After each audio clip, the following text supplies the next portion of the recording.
Hello everyone. आज हम लोग का जो टॉपिक होने जा रहा है वो है ग्राफ। मोशन चैप्टर में ग्राफ का इम्पोर्टेंस काफ़ी ज़्यादा है। अभी तक हम लोग इक्वेशन ऑफ मोशन को अलजेब्रिकली डिराइव कर चुके हैं और उससे रिलेटेड कुछ न्यूमेरिकल्स को भी सॉल्व किए। जिस क्वेश्चन को हम लोग ग्राफ के मेथड से भी बहुत ही आसान तरीके से सॉल्व कर सकते हैं। मीन्स इक्वेशन ऑफ मोशन से रिलेटेड जो न्यूमेरिकल्स होता है वो सारा का सारा न्यूमेरिकल्स ग्राफिकल मेथड से भी सॉल्व किया जा सकता है। तो आज हम लोग का ये मोशन चैप्टर का लेक्चर नंबर 5 होगा।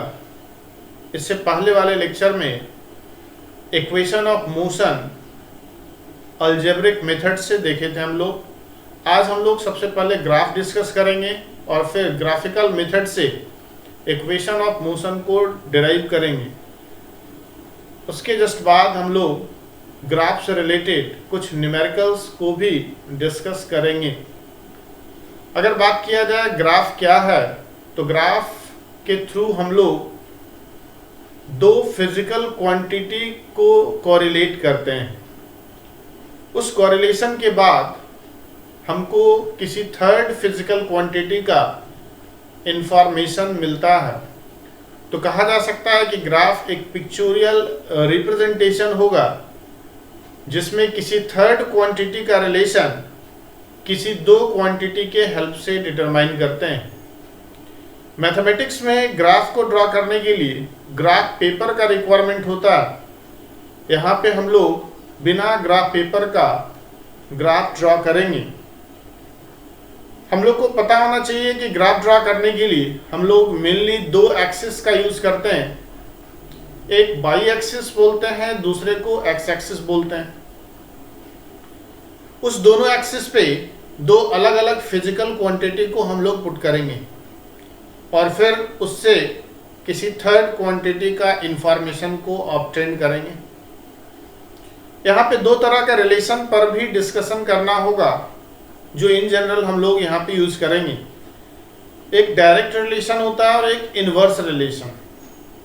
डायरेक्ट रिलेशन मीन्स अगर किसी एक क्वांटिटी को जितना टाइम्स हम इंक्रीज करवाएं या डिक्रीज करवाएं, दूसरा क्वांटिटी उतना ही टाइम्स इंक्रीज या डिक्रीज करेगा अगर उस दोनों के बीच का रिलेशन डायरेक्ट है।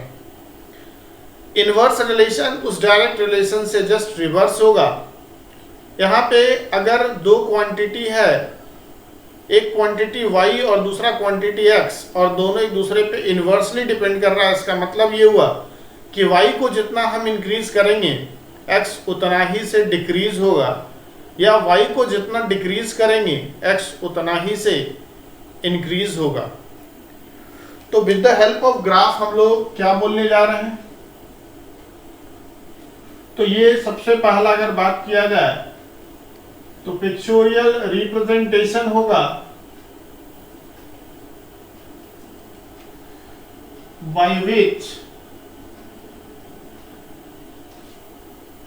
We obtain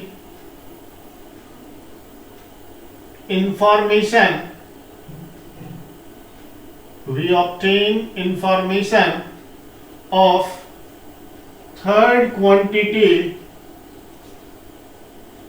We obtain information of third quantity with the help of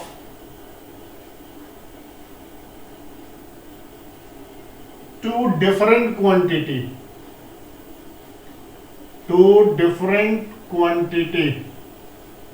दो डिफरेंट क्वांटिटी के हेल्प से किसी थर्ड क्वांटिटी का इंफॉर्मेशन हम लोग यहाँ पे ऑब्टेन करेंगे। ग्राफ के लिए हम लोग के पास दो एक्सिस होता है।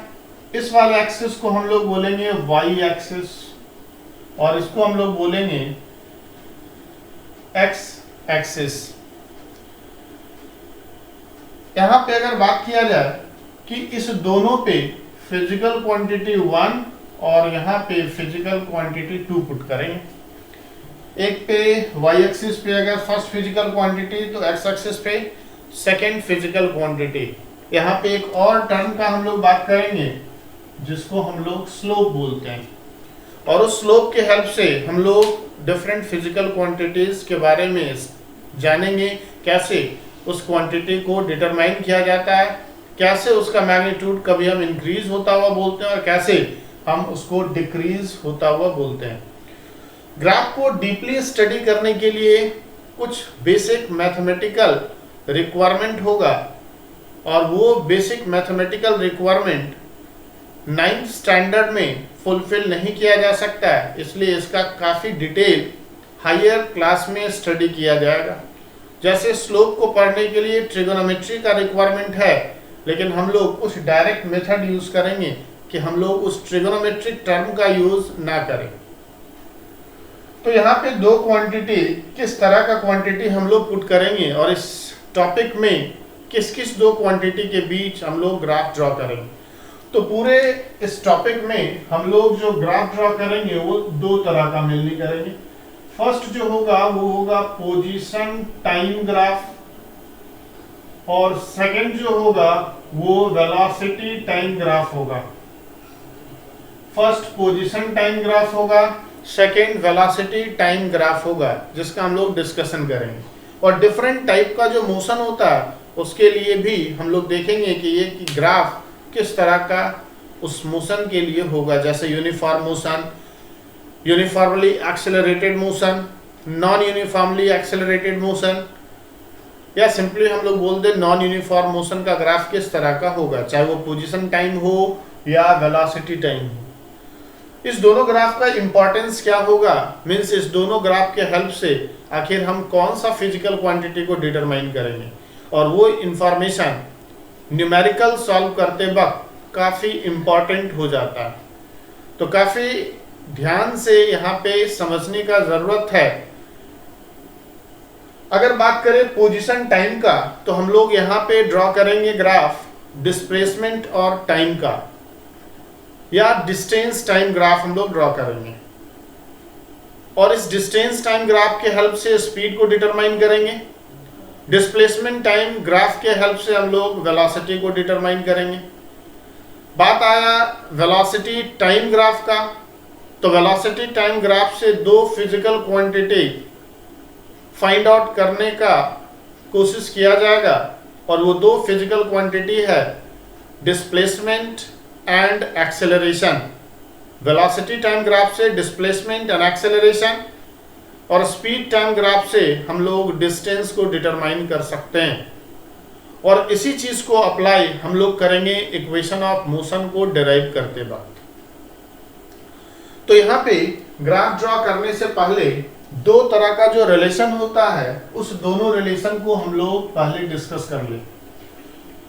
दो तरह का रिलेशन में एक को बोलते हैं डायरेक्ट रिलेशन और दूसरे को बोलते हैं इनवर्स रिलेशन।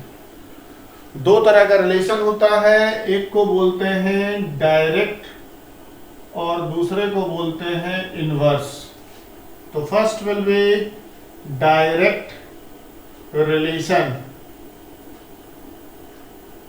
और दूसरा क्या है, इनवर्स रिलेशनशिप। इनवर्स रिलेशनशिप, अगर एक क्वांटिटी y है और दूसरा क्वांटिटी x है, first physical quantity is y, second physical quantity is x, तो ये y और x अगर डायरेक्टली प्रोपोर्शनल होगा तो इस तरीके से लिखेंगे, और अगर y और x में इनवर्स रिलेशन होगा तो कुछ इस तरीके से लिखा जा सकता है। तो यहाँ पे खास बात क्या है, y is directly proportional to x, इसको पढ़ेंगे। कैसे इसको पढ़ेंगे, तो लिखते हैं read as y is directly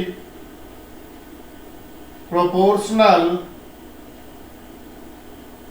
to quantity x, और इसको हम लोग कैसे रीड करेंगे, बोलेंगे y is inversely proportional to x। अब यहां पे क्वेश्चन राइज होता है कि इस दोनों का मतलब क्या है। इसका मतलब ये है कि अगर हम x को इंक्रीज करते हैं जिस भी फैक्टर से, y उसी फैक्टर से इंक्रीज करेगा। मीन्स x और y में अगर किसी एक में इंक्रीज हुआ तो दूसरे में उतना ही अमाउंट में इंक्रीज देखा जाएगा। अगर हम x में डिक्रीज कर रहे हैं तो y भी उतना ही अमाउंट से डिक्रीज करेगा जितना कि x करेगा। अगर यहाँ पे बोला जाए कि अगर x को डबल कर दिया जाए तो y को भी यहाँ पे डबल होना होगा। अगर y डबल हो रहा है x के साथ तो बोला जाएगा direct relation, otherwise direct relation वो नहीं होगा। x को हाफ कर दिया जाए तो y भी यहाँ पे क्या हो जाएगा, हाफ, तो इसको भी डायरेक्ट रिलेशन बोलेंगे। लेकिन यहाँ पे क्या है कि x को जिस फैक्टर से हम इंक्रीज करवाए y उतना ही फैक्टर से क्या होगा, डिक्रीज करेगा। या जस्ट रिवर्स का बात करें कि x जितना हम डिक्रीज करेंगे y उतना ही इंक्रीज करेगा। वैसे सिचुएशन में इनवर्स रिलेशन होने जा रहा है। यहाँ पे हम लोग बोलेंगे कि y is inversely proportional to x। अगर x को डबल कर दे तो y कितना हो जाएगा, हाफ होना पड़ेगा, और x को हाफ करे तो y कितना होना पड़ेगा, डबल। तो ऐसे सिचुएशन में इसको हम लोग क्या बोलेंगे, इनवर्स रिलेशनशिप। इस दोनों तरह के रिलेशन के लिए हम लोग को मेनली यहाँ पे ग्राफ पढ़ना है, चाहे वो डायरेक्ट रिलेशन हो या इनवर्स रिलेशन हो।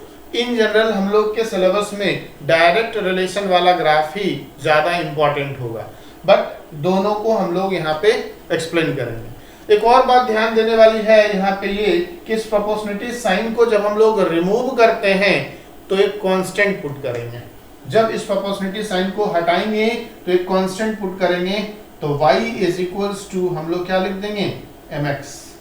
y इज इक्वल्स टू हम लोग क्या लिख देंगे, mx, जहां पे m क्या होगा, तो m एक कांस्टेंट होगा।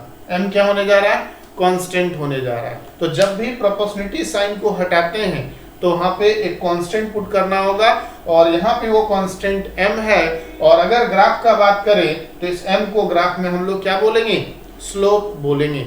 तो सबसे पहले हम लोग डायरेक्ट रिलेशनशिप का ग्राफ किस तरह का होता है और इसमें कितने तरह का इक्वेशन होता है उसको डिस्कस कर ले, और तब हम लोग अपने टॉपिक की ओर आएंगे। कितने तरह का ग्राफ जो हम लोग को ड्रॉ करना है उसको एक एक करके ड्रॉ करेंगे और उसके इंपॉर्टेंस को भी फाइंड आउट करेंगे। तो सबसे पहले हम लोग डायरेक्ट रिलेशन वाला ग्राफ को हम लोग देखते हैं कितने तरह का ये हो सकता है।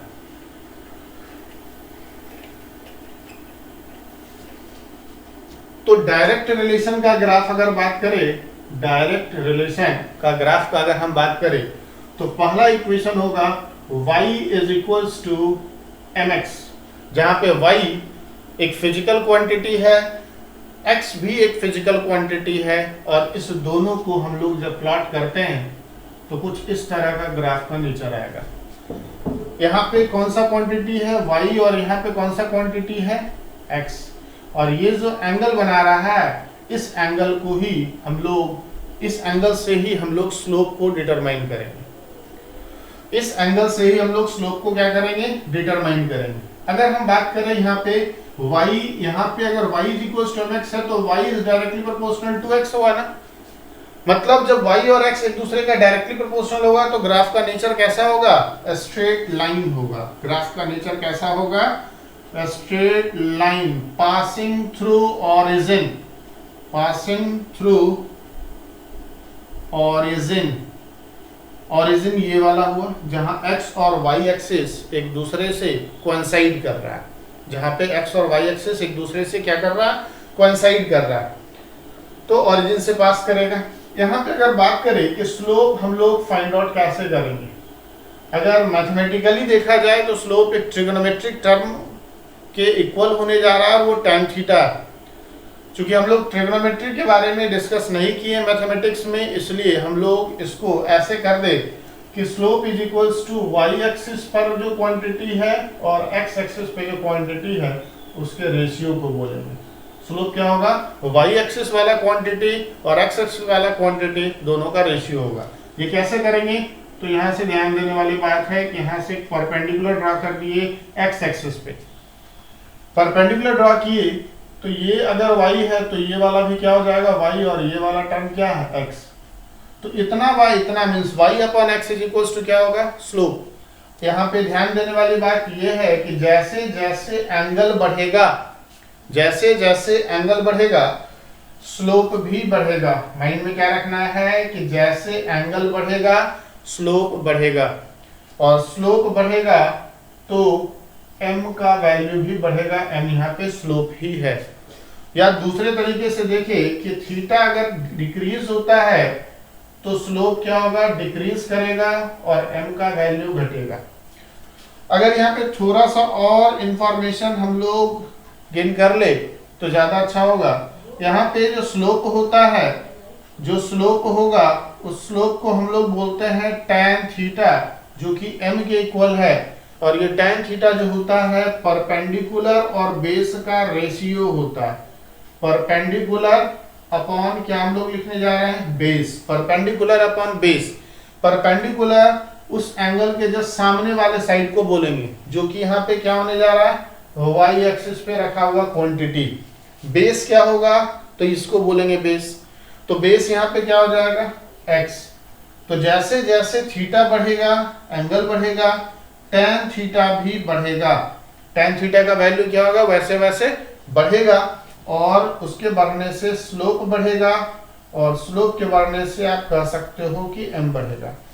तो ये जो स्लोप टर्म हम लोग यहाँ पे यूज कर रहे हैं, ये बार बार हम लोग पूरे ग्राफ में हम लोग इसको यूज करेंगे। इसलिए स्लोप के बारे में माइंड में सेट कर लेना है। हम लोग tan थीटा के बारे में अच्छे तरीके से जान ले रहे हैं, इसलिए tan थीटा को हम लोग यहाँ पे थोड़ा सा जान लिए, परपेंडिकुलर बाय बेस। इसमें माइंड में क्या रखना है कि ये एंगल जैसे जैसे बढ़ेगा tan थीटा का वैल्यू बढ़ता है, बढ़ने से स्लोप में इंक्रीज आएगा, स्लोप बढ़ा गया तो m भी बढ़ेगा। और यहाँ पे तीन चीज दिख रहा है हमको, y, m और x। तो ऐसे इक्वेशन के लिए एक मोशन, ये आपका जो ग्राफ होता है वो कैसा होगा, straight line passing through origin, passing through origin. इसी में अगर दूसरा इक्वेशन देखे, इसी में दूसरा इक्वेशन जहां पे ग्राफ स्ट्रेट लाइन तो होगा जरूर, लेकिन वो इक्वेशन, वो जो ग्राफ होगा वो ओरिजिन से पास नहीं करेगा, वो ओरिजिन से पास नहीं करेगा। तो उसके लिए जो इक्वेशन हम लोग लिखेंगे वो दूसरे तरह का होगा। Second, y is equals to हम लोग लिखेंगे mx प्लस c। ठीक है, इसका ग्राफ कैसा हम लोग ड्रॉ करेंगे, स्ट्रेट लाइन ही होगा, लेकिन वो ग्राफ ओरिजिन से पास नहीं करेगा। यहाँ पे कौन सा क्वांटिटी को प्लॉट करेंगे, x को, और यहाँ पे जो क्वांटिटी हम लोग सपोज किया है वो क्या है, y। ये हमारा ग्राफ हुआ, इसी को हम लोग क्या बोलेंगे, ग्राफ हम लोग का ये हुआ। ये दोनों कोऑर्डिनेट एक्सिस हुआ, और ग्राफ का नेचर कैसा है, स्ट्रेट लाइन है, और ओरिजिन से पास नहीं कर रहा है। कितना ऊपर से ये पास करता हुआ दिख रहा है, ये जो वैल्यू दिख रहा है ये c है। मतलब y जो क्वांटिटी है, जो क्वांटिटी y हम लोग इस पे प्लॉट किए, उसका ये इनिशियल वैल्यू है। मतलब जब जीरो समय था, मीन शुरुआत में ही y का इतना वैल्यू आ चुका था, जबकि पिछले वाले में y और x दोनों का वैल्यू क्या था, जीरो। लेकिन यहाँ पे जब x जीरो है, x जब जीरो है तो y ऑलरेडी कितने तक पहुंच चुका है, c तक। और बाकी अगर इसको हम लोग थोड़ा आगे बढ़ा दे तो ये वाला एंगल क्या बनेगा, थीटा, और यहाँ जो स्लोप होगा वो स्लोप क्या होगा, m। यहाँ भी थीटा बढ़ने से m का वैल्यू इंक्रीज करेगा, थीटा बढ़ने से m का वैल्यू इंक्रीज करेगा। तो ये जो है पॉजिटिव इंटरसेप्ट, इसको हम लोग बोलेंगे। तीसरा ग्राफ जो हम लोग इस चैप्टर में यूज कर सकते हैं वो है y is equals to mx minus c वाला ग्राफ। मतलब जो इनिशियल वैल्यू y क्वांटिटी का है वो यहाँ पे पॉजिटिव है, जबकि इस वाले इक्वेशन में क्या हो जाएगा, नेगेटिव हो जाएगा। इस वाले इक्वेशन में इनिशियल वैल्यू क्या हो जाएगा, नेगेटिव y का। तो इसका ग्राफ कुछ इस तरीके से हो जाएगा। इसका ग्राफ थर्ड वाला जो इक्वेशन होगा, y is equals to minus mx minus c, इसका ग्राफ हो जाएगा थर्ड वाले में मेरे पास जो है y is equals to mx minus c। Minus c का मतलब हो गया कि इनिशियल वैल्यू जो है y का वो नेगेटिव है। मतलब ये जो वैल्यू है वो c है, ये क्वांटिटी x है, ये क्वांटिटी y है। यहाँ पे ओरिजिन है 0, यहाँ पे लेंगे 0 से नीचे, है ना, 0 से नीचे क्या आएगा, नेगेटिव आएगा। अगर ग्राफ में हम लोग एक्सिस का बात करें तो इधर अगर इस ओरिजिन से अगर इधर जा रहे हैं तो पॉजिटिव हुआ, ऊपर की ओर जा रहे हैं तो भी पॉजिटिव हुआ, इधर आ रहे हैं तो नेगेटिव होगा। जस्ट लाइक नंबर लाइंस, इधर भी क्या होगा, नेगेटिव। तो इसको हम लोग कौन सा एक्सिस बोलते हैं, एक्स डैश। इसको बोलते हैं X axis, Y axis and Y dash axis. तो डाउनवर्ड, और अगर लेफ्ट साइड आ रहे हैं तो दोनों केस में वैल्यू नेगेटिव हो जाएगा, जैसा कि नंबर लाइन में होता है। तो जो y है एक फिजिकल क्वांटिटी, x दूसरा फिजिकल क्वांटिटी, m स्लोप है और c y का इनिशियल वैल्यू है। और माइनस c बोलने का मतलब कि y का जो इनिशियल वैल्यू है वो नेगेटिव में है, y का जो इनिशियल वैल्यू वो क्या है, नेगेटिव में। तो ये थर्ड टाइप का इक्वेशन होगा। अगर फोर्थ का हम बात करें तो एक और इक्वेशन को हम लोग यहाँ पे डिस्कस करेंगे कि उसका नेचर कैसा होगा। तो वो है थर्ड के बाद fourth, y is equals to minus m x plus c. और इसका ग्राफ जो होगा कुछ इस तरीके से होगा। ये जो वैल्यू यहाँ से यहाँ तक दिख रहा है, यहाँ पे सबसे पहले प्लॉट क्या करने जा रहा है, y एक्सिस, y इधर बढ़ रहा है, x किधर बढ़ रहा है, इधर बढ़ रहा है। यहाँ पे वैल्यू क्या है, 0। और ये जो वैल्यू दिख रहा है इनिशियल है। इनिशियल कैसे बोलेंगे, क्योंकि जब x 0 है तो y ऑलरेडी कितना है, अगर x 0 है तो y ऑलरेडी कितना है, c के इक्वल। जब x 0 है तो y ऑलरेडी कितना था, c के इक्वल। जब x बढ़ रहा है तो c का वैल्यू मीन्स y का वैल्यू डिक्रीज होना शुरू कर गया। तो यहाँ पे जो स्लोप होगा, यहाँ पे जो स्लोप होगा वो ये वाला एंगल स्लोप देगा। यहाँ पे जो स्लोप होगा ये वाला एंगल होगा, और स्लोप यहाँ पे नेगेटिव होगा। स्लोप यहाँ पे क्या होगा, नेगेटिव। tan थीटा में अगर बात करें कि एंगल जो है 90 डिग्री से ज्यादा होगा, याद रखने वाला बात क्या है कि अगर एंगल 90 डिग्री से ज्यादा होगा तो ये इसका वैल्यू नेगेटिव आएगा। और चूंकि tan थीटा क्या है बताएंगे, tan थीटा स्लोप हुआ और tan थीटा खुद नेगेटिव आ गया। नेगेटिव आने के पीछे रीजन एंगल ऑब्ट्यूज है। ऑब्ट्यूज एंगल कहने का मतलब मोर देन 90 डिग्री। tan में मोर देन 90 डिग्री होगा, आपको याद रखना होगा कि वो नेगेटिव वैल्यू आएगा, इसलिए स्लोप भी क्या होगा, नेगेटिव होगा। 10th स्टैंडर्ड में जाके इसके बारे में काफी डिटेल पढ़ना होगा। यहाँ पे जो बात याद रखने वाला है वो ये है, tan theta is the ratio of perpendicular and base. When angle theta is less than 90 degree the value of tan is positive. If theta is obtuse, that means more than 90 degree, the value of tan theta is negative. So in this case we have negative slope, and slope यहाँ पे कौन है, वो m है। यहाँ पे slope क्या है, यहाँ का slope क्या है, माइनस m slope होगा। यहाँ का slope क्या होगा, प्लस m। यहाँ का भी slope क्या होगा, प्लस m। यहाँ का भी slope क्या होगा, प्लस m।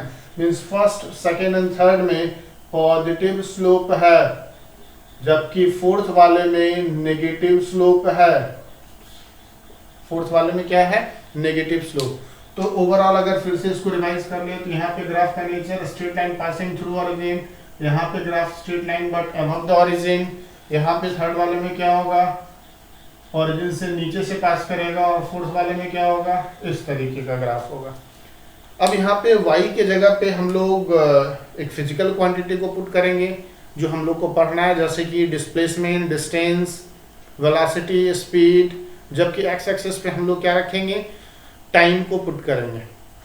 टाइम यहाँ पे अपने आप खुद ब खुद वो चेंज होने वाला क्वांटिटी है, उसको एक्स पे पुट कर रहे हैं, और वाई पे हम लोग different physical quantity, distance, displacement, velocity, acceleration को पुट करेंगे। अब यहाँ पे ये तो डायरेक्ट रिलेशन का ग्राफ हो गया। अगर हम बात करें इनवर्स रिलेशन का, अगर हम बात करें इनवर्स रिलेशन का, तो इनवर्स रिलेशन का ग्राफ जो होगा वो रेक्टेंगुलर हाइपरबोला के फॉर्म में होगा। ठीक है, अगर बात करें I R means inverse relation, तो y is inversely proportional to x। Literally हम लोग को यहाँ पे इसको याद रखना है कि यहाँ पे y जो है इंक्रीज कर रहा है, और यहाँ पे क्या इंक्रीज कर रहा है, x। और ग्राफ का नेचर कैसा होगा, कुछ इस तरीके का होगा। ग्राफ का नेचर यहाँ पे कुछ इस तरीके का होगा, और ये नेचर को हम लोग बोलते हैं रेक्टेंगुलर हाइपरबोला। ध्यान देने वाला बात यहाँ पे ये है कि ये चारों इक्वेशन का हम लोग यूज करेंगे और ये फिजिक्स में हम लोग उतना यूज नहीं करेंगे, इसलिए ये चारों के बारे में काफी ध्यान से आपको समझने की जरूरत है। अब हम लोग डिफरेंट टाइप ऑफ मोशन के लिए पोजीशन टाइम ग्राफ को ड्रॉ करेंगे।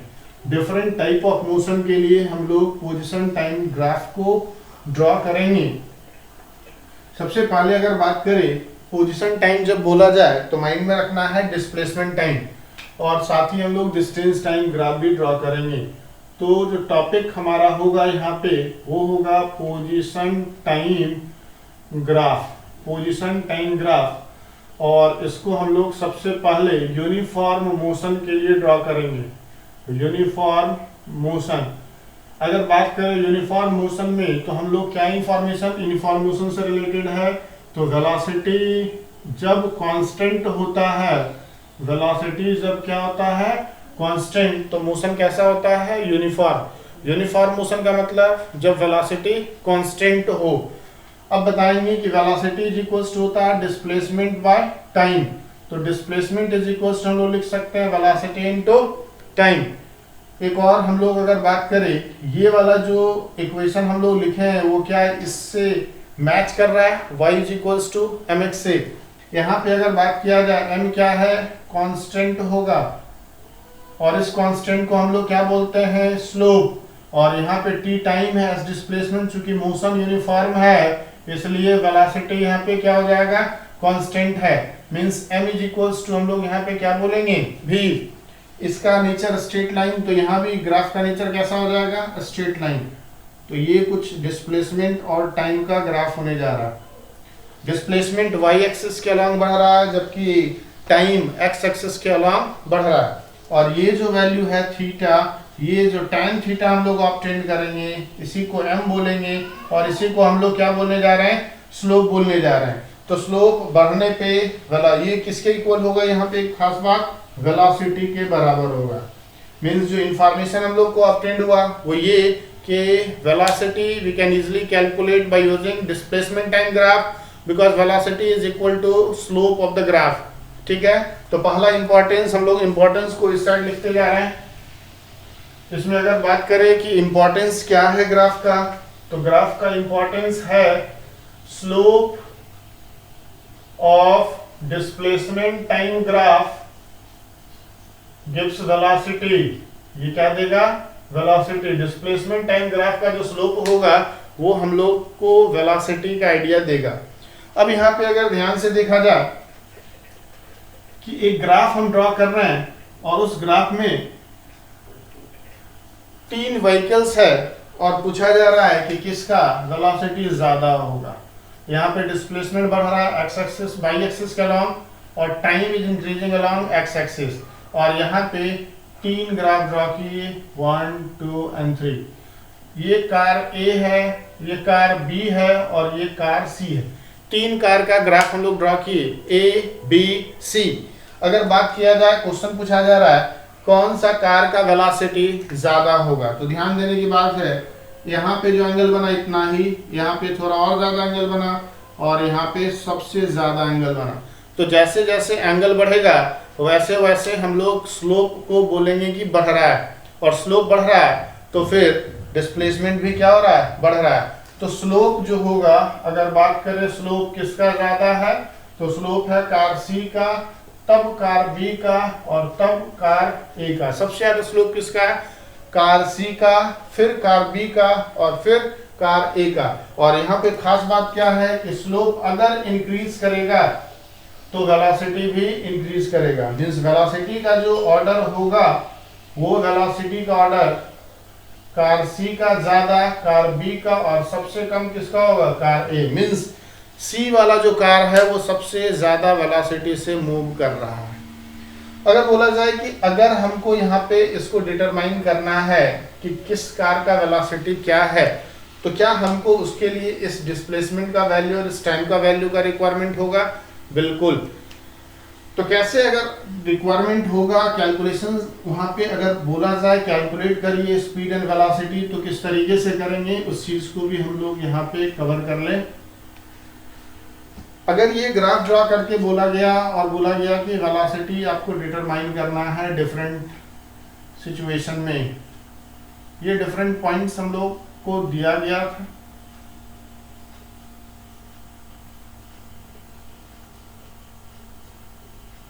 यहाँ पे टाइम इंक्रीज कर रहा है एक्स एक्सिस के अलॉन्ग और यहाँ पे डिस्प्लेसमेंट इंक्रीज कर रहा है वाई एक्सिस के अलॉन्ग। ये 0 है, ओरिजिन जिसको बोल रहे हैं इसको 2, 4, 6, 8 और यहाँ पे किया जा रहा है 20, 40, ठीक है, इसको बोला जा रहा है 60 और इसको बोला जा रहा है 80। डिस्प्लेसमेंट मीटर में इंक्रीज कर रहा है, टाइम सेकंड में इंक्रीज कर रहा है अलॉन्ग एक्स एक्सिस।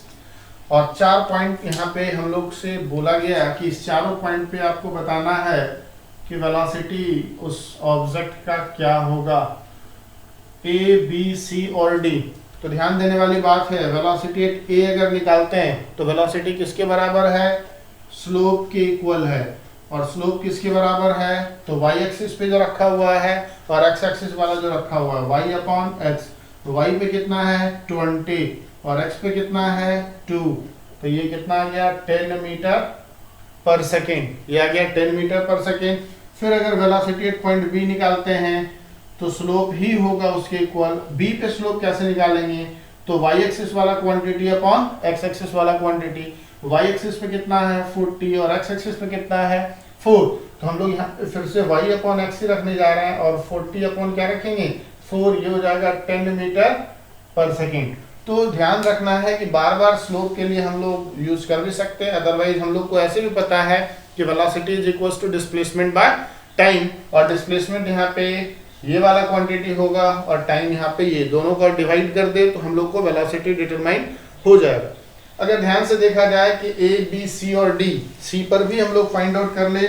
सी पर अगर फाइंड आउट करेंगे velocity at C is equals to, हम लोग लिखेंगे सी पे डिस्टेंस डिस्प्लेसमेंट कितना 60 और सी पे टाइम कितना 6, यहाँ भी वेलोसिटी आया 10 मीटर पर सेकेंड। वेलोसिटी डी निकालेंगे तो डिस्टेंस डिस्प्लेसमेंट हो गया 80 और टाइम हो गया 8, यहाँ भी आ गया कितना 10 मीटर पर सेकेंड। यहाँ पे अगर देखा जाए इस कैलकुलेशन के बेसिस पे तो हम लोग ये कह सकते हैं कि at point A B C and D velocity of object remain 10 metre पर सेकेंड।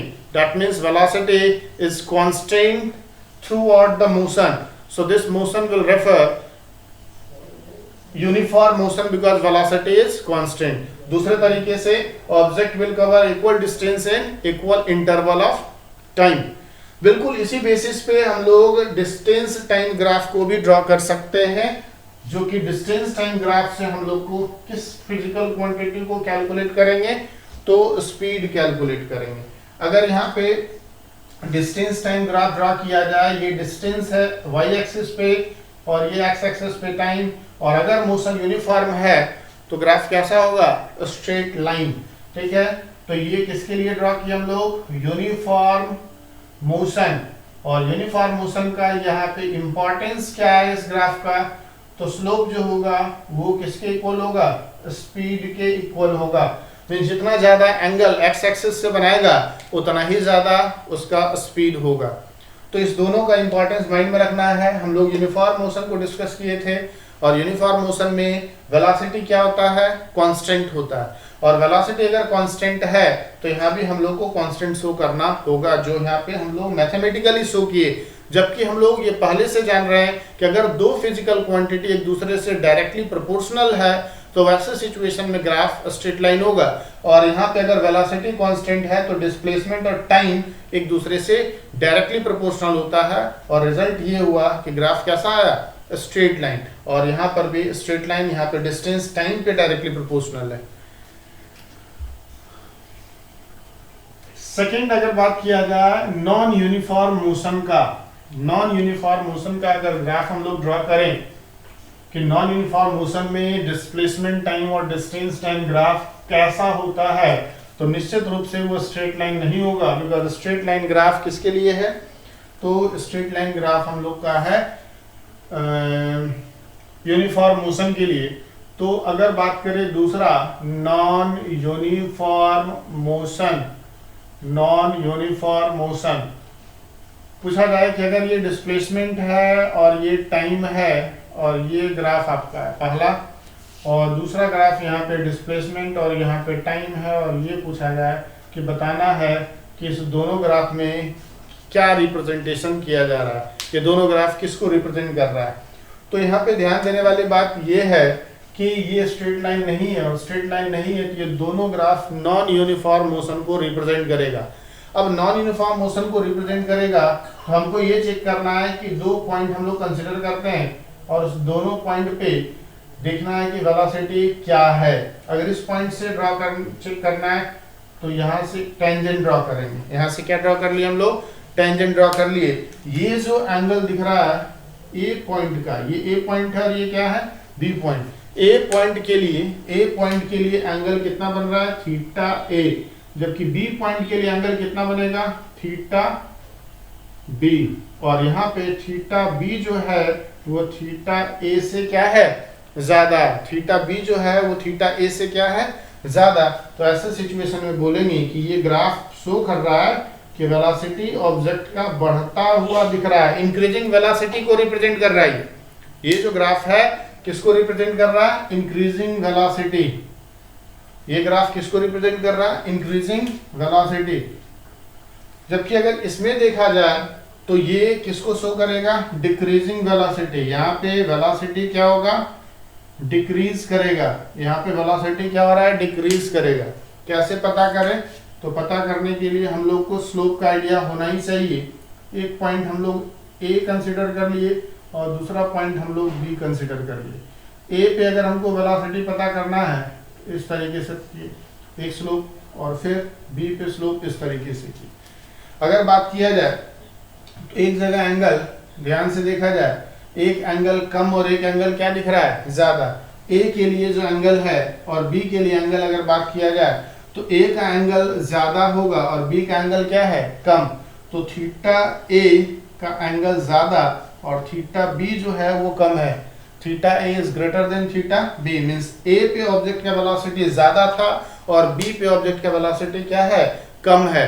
तो इसका मतलब यहाँ पे डिक्रीजिंग वेलोसिटी का रिप्रेजेंटेशन हो रहा है और यहाँ पे इंक्रीजिंग वेलोसिटी। ग्राफ कैसा हम लोग ड्रॉ किए थे इसके लिए, ग्राफ इसके लिए कुछ इस तरह का था। ये डिस्प्लेसमेंट था और यहाँ पे ये टाइम था, और ये ग्राफ कैसा था हम लोग का, कुछ इस तरीके से था, ये डिस्प्लेसमेंट और ये टाइम। तो इस तरह का ग्राफ देने के बाद पूछा जा सकता है कि बताना है कि वेलोसिटी कहाँ बढ़ रहा है और कहाँ घट रहा है। दूसरे तरीके से भी हम लोग देख सकते हैं। आप यहाँ पे अगर दो पॉइंट को कंसिडर करिए, एक ये हुआ और दूसरा पॉइंट ये हुआ, तो आप देखेंगे कि टाइम में उतना ज्यादा इंक्रीज नहीं दिख रहा, जबकि डिस्प्लेसमेंट में काफी ज्यादा इंक्रीज दिख रहा है। तो टाइम का इंक्रीज और डिस्प्लेसमेंट का इंक्रीज अनइक्वल है। आप कह सकते हैं कि टाइम कम बढ़ा जबकि उसी पर्टिकुलर टाइम में डिस्प्लेसमेंट में काफी ज्यादा इंक्रीज हो रहा है, और हमको पता है कि velocity is equals to displacement by time.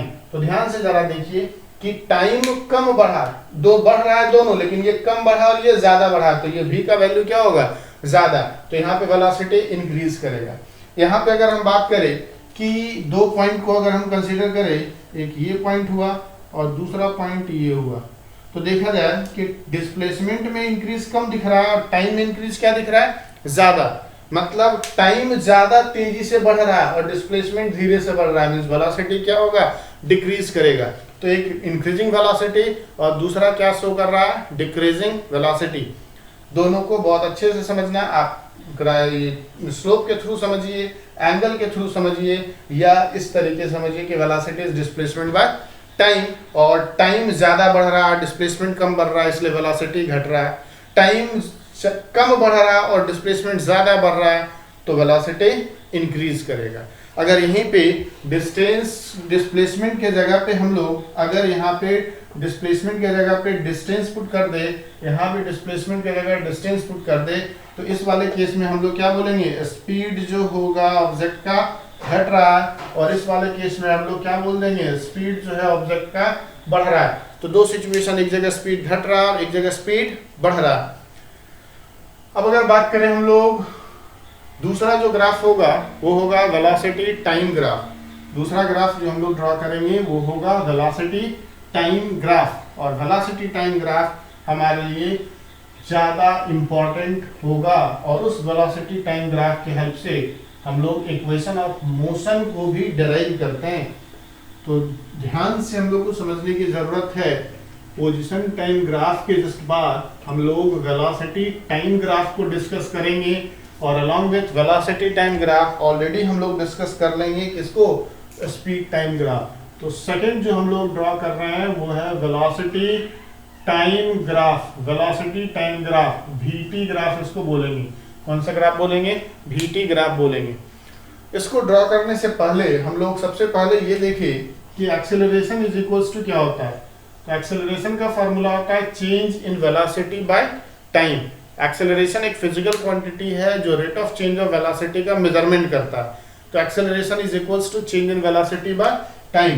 तो अगर बात किया जाए कि चेंज इन वेलोसिटी जो होगा वो a इंटू टी के इक्वल होगा, एक्सेलरेशन इंटू टाइम, ठीक है, एक्सेलरेशन इंटू टाइम। अगर बात किया जाए कि इफ मोशन जो है हम लोग को मेनली किस तरह का मोशन के लिए हम लोग को पढ़ना होगा, दो तरह का मोशन है ना, दो तरह का मोशन, एक यूनिफॉर्म और दूसरा जो होगा नॉन यूनिफॉर्म मोशन में यूनिफॉर्मली एक्सेलरेटेड पढ़ना है। क्या पढ़ना है, यूनिफॉर्मली एक्सेलरेटेड ही पढ़ना है। मींस नॉन यूनिफॉर्म का कौन सा टाइप पढ़ना है, यूनिफॉर्मली एक्सेलरेटेड। अगर बात करें यूनिफॉर्म मोशन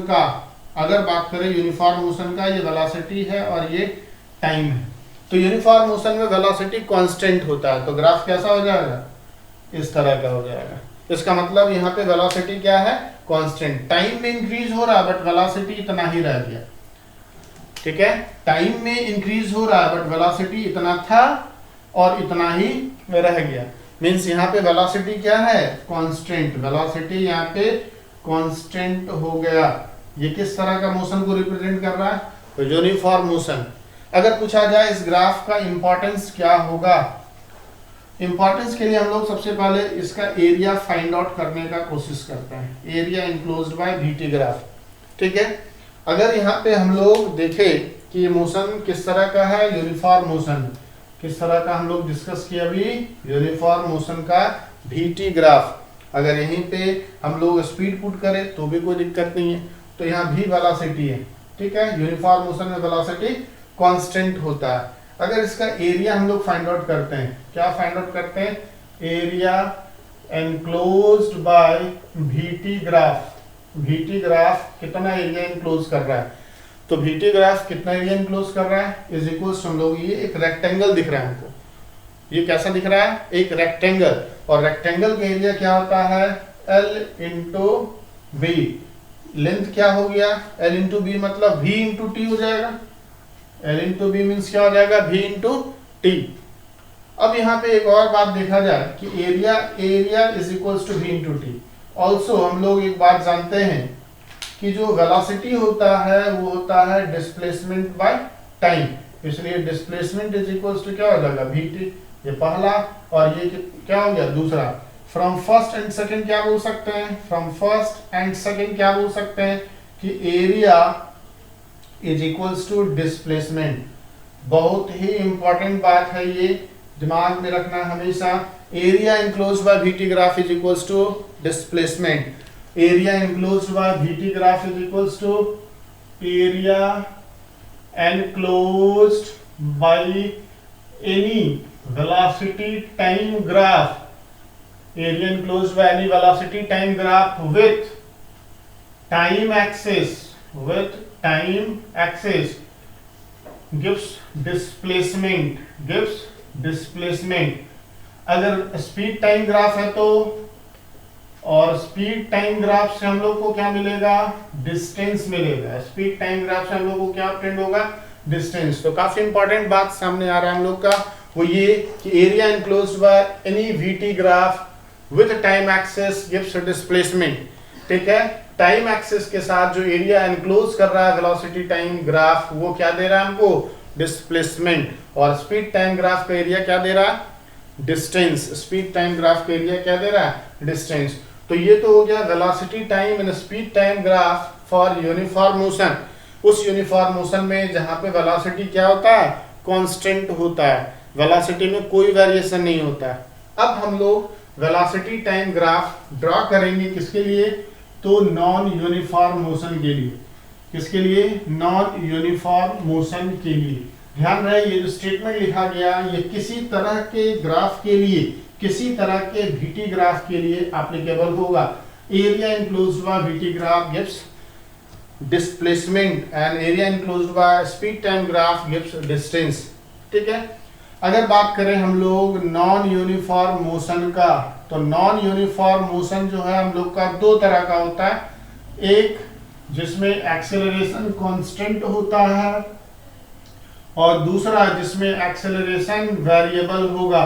एक जिसमें एक्सेलरेशन कांस्टेंट, दूसरा जिसमें एक्सेलरेशन वेरिएबल। एक जिसमें एक्सेलरेशन कांस्टेंट होता है इसको हम लोग बोलते हैं यूनिफॉर्मली एक्सेलरेटेड मोशन, जबकि दूसरे को हम लोग क्या बोलते हैं? Non uniformly accelerated motion. ध्यान दें कि यूनिफॉर्मली एक्सेलरेटेड मोशन हमारे सिलेबस में है, जबकि नॉन यूनिफॉर्मली एक्सेलरेटेड मोशन का बात हम लोग 9th स्टैंडर्ड में नहीं करने जा रहे हैं। तो हमारे लिए ज्यादा इंपॉर्टेंट कौन हुआ?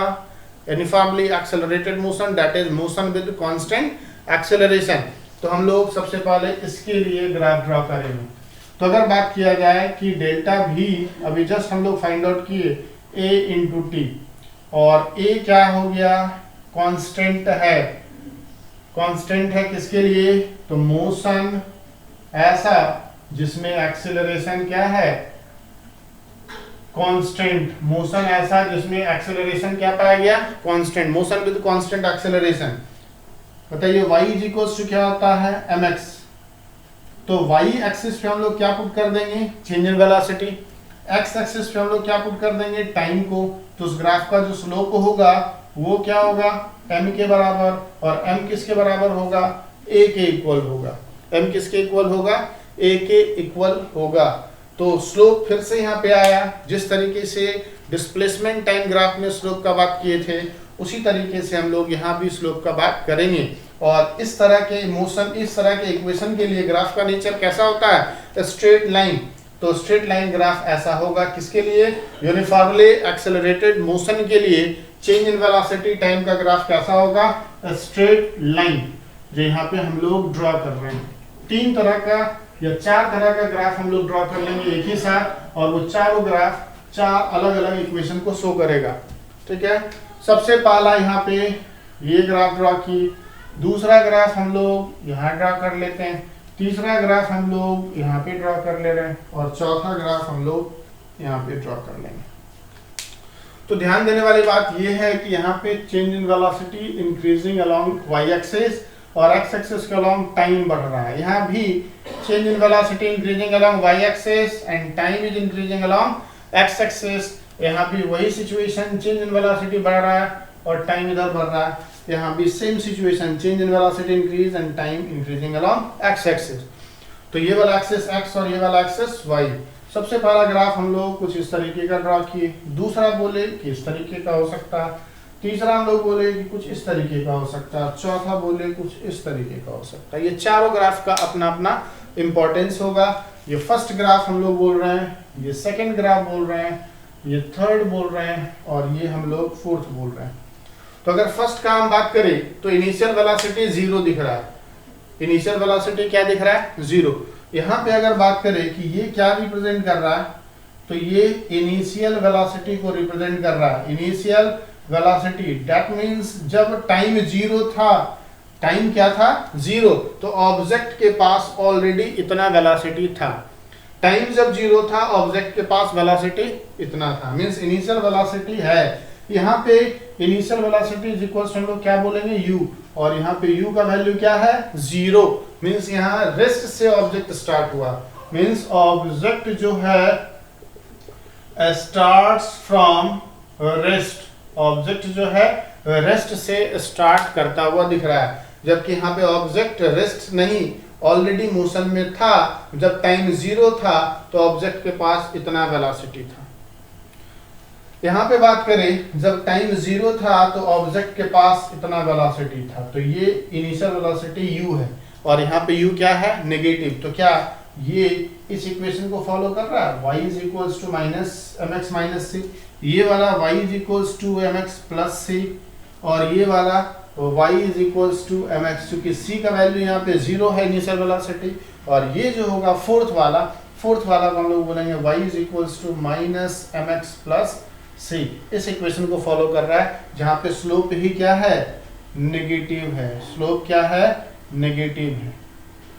तो ध्यान देने वाली बात है कि ये चारों ग्राफ हम लोग किसके लिए ड्रॉ किए, तो चारों ग्राफ हम लोग ड्रॉ किए हैं वेलोसिटी और टाइम का। क्या हम लोग चारों ग्राफ से अगर एरिया एनक्लोज टाइम एक्सिस के साथ निकाल ले तो क्या प्रोवाइड करेगा, डिस्प्लेसमेंट। इसका अगर एरिया हम लोग फाइंड आउट करें, ये जो एरिया है अगर हम इसको फाइंड आउट करें तो ये क्या देगा, डिस्प्लेसमेंट।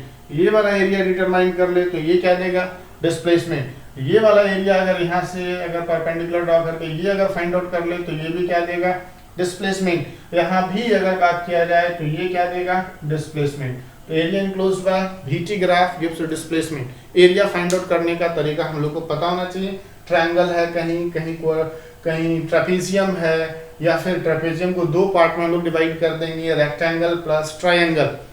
ट्रायंगल का एरिया निकालने का फॉर्मूला हम लोग को पता है, half into base into height.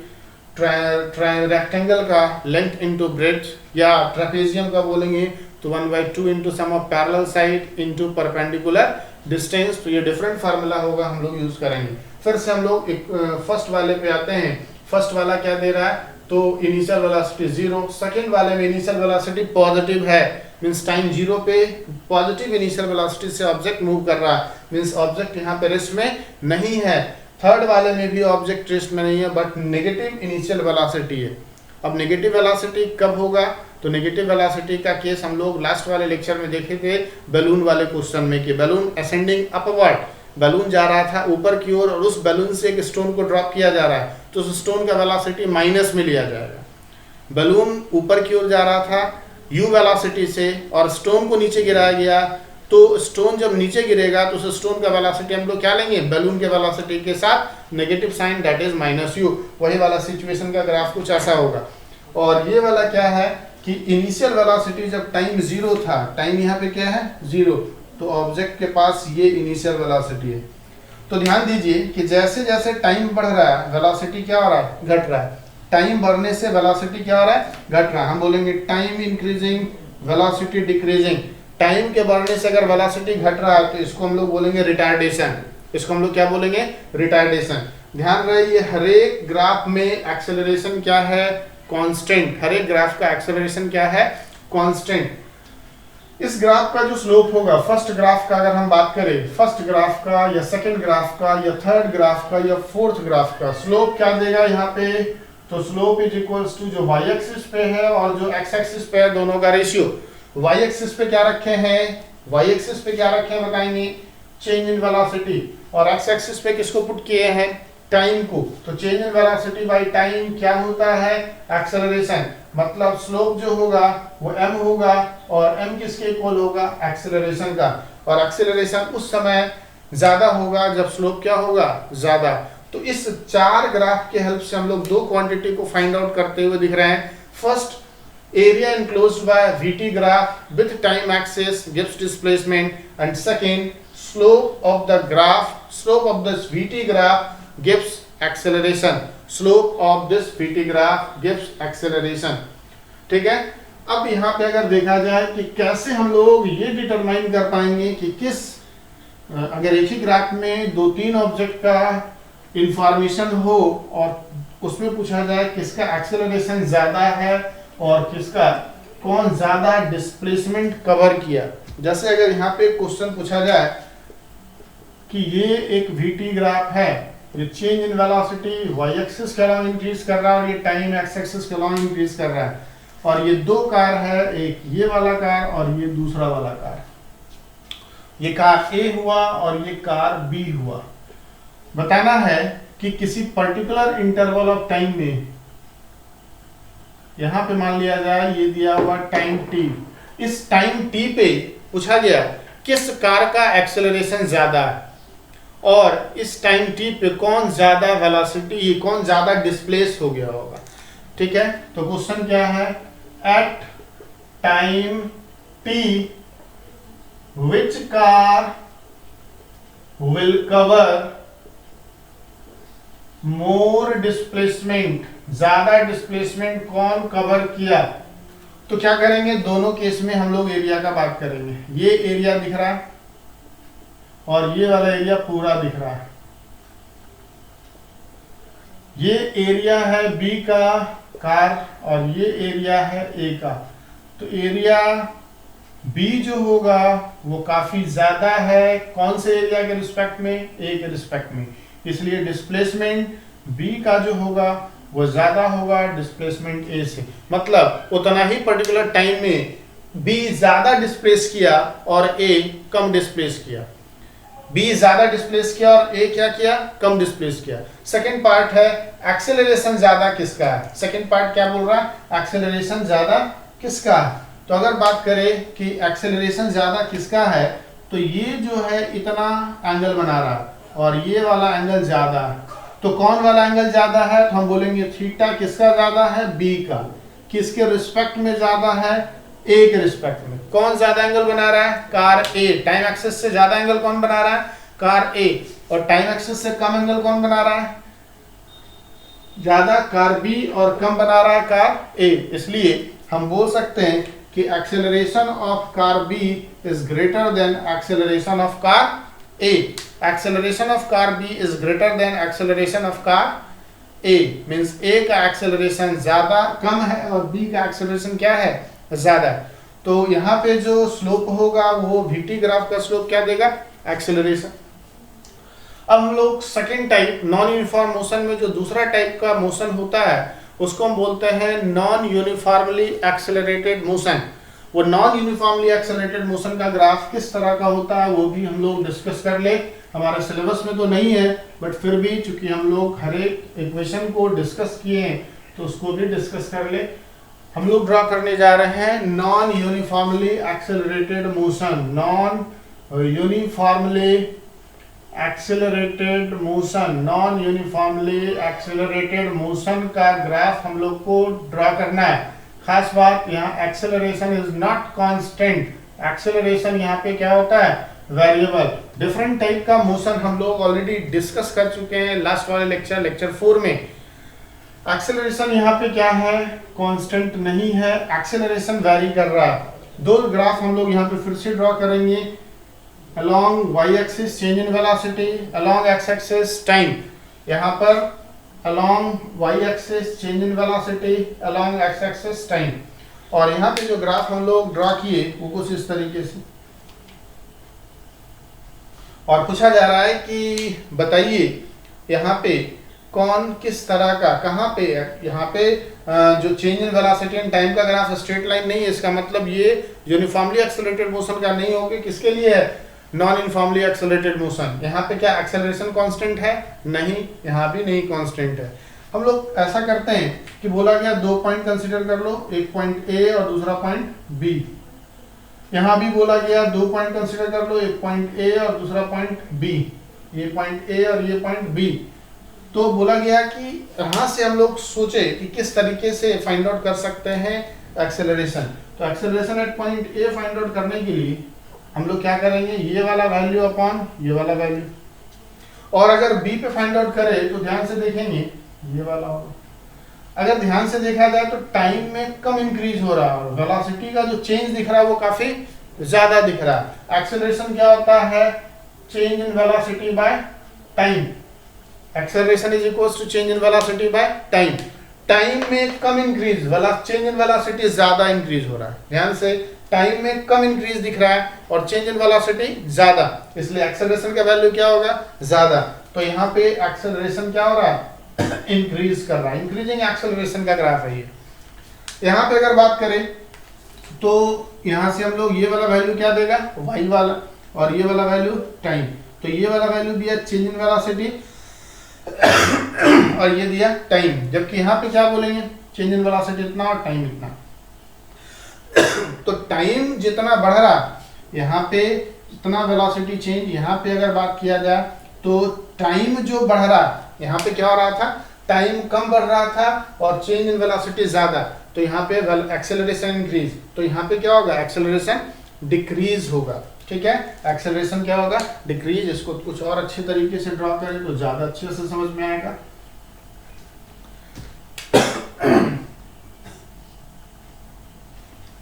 ठीक है, कुछ इस तरीके का। तो अगर एक पॉइंट यहाँ और दूसरा पॉइंट अगर हम यहाँ बात करें तो ध्यान से देखा जाए टाइम इतना बढ़ा जबकि चेंज इन वेलोसिटी बहुत कम इंक्रीज हुआ। तो टाइम बढ़ा ज़्यादा और चेंज इन वेलोसिटी बढ़ा कम। तो एक्सेलरेशन इज इक्वल्स होता है change in velocity by time.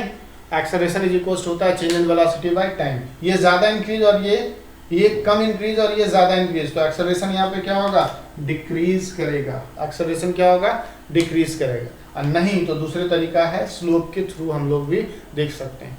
तो यहाँ पे क्वेश्चन किस तरीके का होगा, तो ग्राफ देके बोलेगा किस तरह का मोशन को ये रिप्रेजेंट कर रहा है, या ग्राफ से रिलेटेड कुछ कैलकुलेशन भी होगा। अब हम लोग सबको एक साथ करके देखें कि वो कैसे हम लोग एक्सप्लेन करेंगे। एक ही ग्राफ में हम हर एक ग्राफ को, वेलोसिटी टाइम ग्राफ को ड्रॉ कर रहे हैं और वो 1 2 3 करके मार्क कर लेंगे और फिर उससे हम लोग ये पता करने का कोशिश करेंगे कि वो ग्राफ किस तरीके का है। तो यहाँ पे वेलोसिटी पुट कर रहे हैं और यहाँ पे टाइम पुट कर रहे हैं। पहला ग्राफ कुछ इस तरीके का हो सकता है, दूसरा ग्राफ कुछ इस तरीके का हो सकता है, तीसरा ग्राफ कुछ इस तरीके का हो सकता है, चौथा ग्राफ कुछ इस तरीके का हो सकता है, पांचवा ग्राफ कुछ इस तरीके का हो सकता है।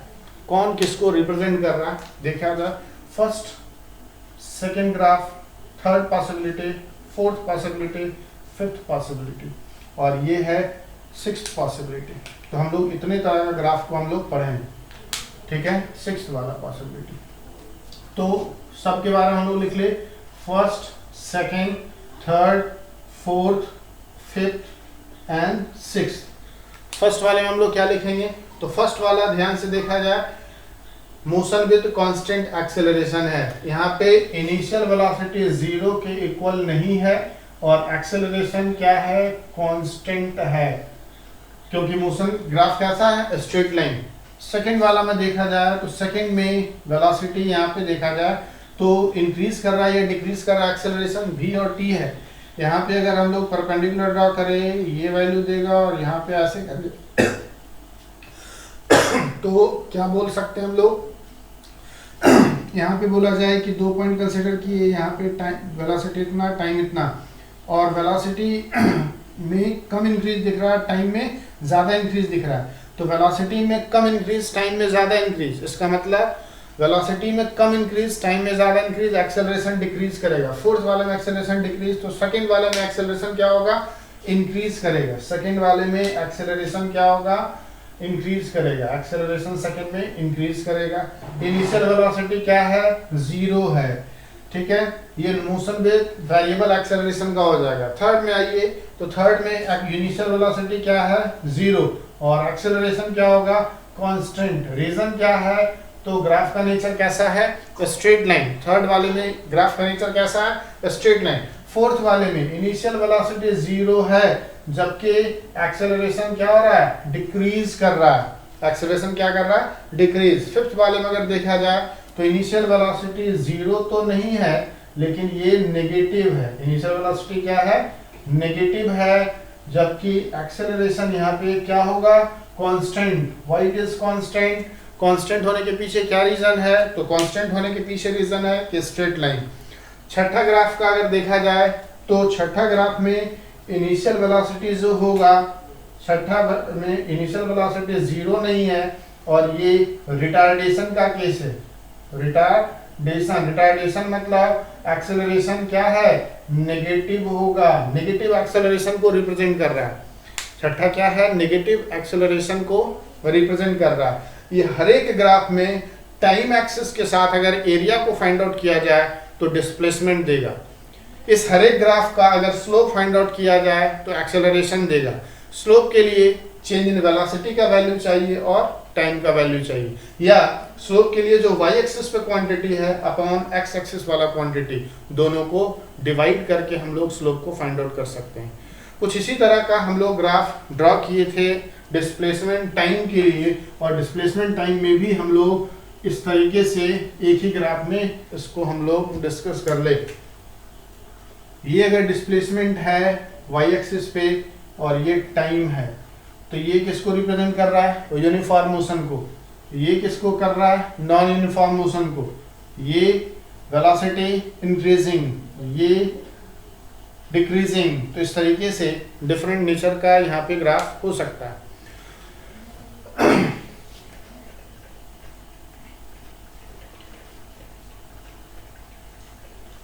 एक सिंपल क्वेश्चन अगर यहाँ पे बोला जाए कि बताइए ये किस तरह का मोशन को रिप्रेजेंट कर रहा है, ये वेलोसिटी और ये टाइम, क्या ये ग्राफ पॉसिबल है? तो नहीं, ये ग्राफ पॉसिबल नहीं है, क्योंकि एक पर्टिकुलर टाइम पे ऑब्जेक्ट का वेलोसिटी अलग अलग मीन्स एक ही समय में वेलोसिटी अलग अलग पॉसिबल नहीं है, इसलिए ये पॉसिबल नहीं हो सकता। या अगर यहाँ डिस्प्लेसमेंट पुट करें और यहाँ पे टाइम और ग्राफ ऐसे ड्रॉ कर दे, इसका मतलब एक ही टाइम में ऑब्जेक्ट अलग अलग पोजीशन में है, तो ये भी पॉसिबल नहीं है, ये दोनों ग्राफ पॉसिबल नहीं है। नेक्स्ट वीडियो लेक्चर में हम लोग ग्राफिकली इक्वेशन ऑफ मोशन को डिराइव करेंगे, और ग्राफिकली इक्वेशन ऑफ मोशन को डिराइव करने के बाद उससे रिलेटेड कुछ न्यूमेरिकल्स को भी डिस्कस करेंगे।